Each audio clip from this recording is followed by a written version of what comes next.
অর্থাৎ ফ্যাসিস্ট আওয়ামী লীগ সরকার যে ছিল, তার যে কর্মকাণ্ডের বিষয়ে আমরা যেটা জানি, তো তার যে দোসররা এখানে আছে, তারা ইতিমধ্যে আহ, অর্থাৎ ব্যবস্থা নিবে, যে অর্থাৎ এই দেশের বিশৃঙ্খলা সৃষ্টি করবে এবং এই সরকারকে ফিরে আনবে, এরকম একটা রিউমার 1 মাস যাবৎ ছড়িয়ে আসছে। আমাদের ইন্টেলিজেন্স রিপোর্ট আছে, সেই রিপোর্টের প্রেক্ষিতেই তারা প্ল্যান করেছিল যে আজকে হয়তো তারা একটা বড় ধরনের মিছিল বিভিন্ন জায়গায় তৈরি করে দেশে একটা বিশৃঙ্খলার দিকে নিয়ে যাবে।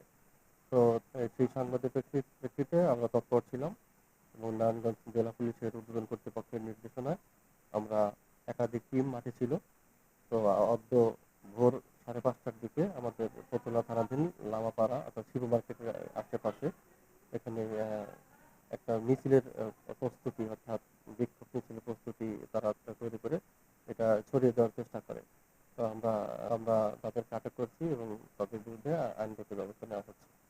ওদের জিজ্ঞাসাবাদে ওরা ঘটনার সত্যতা স্বীকার করে এবং তারা জানায় যে অর্থাৎ ফতুল্লা থানার যে আহ, যুব লীগের সভাপতি মীর সোহেল, তার নির্দেশনায় তারা এই কর্মকাণ্ড মানে চালিয়েছে বলে আমাদেরকে জানায়। তো তার অবস্থান কোথায়, তো ওরা তাদেরকে মানে সে আমেরিকাতে আছে।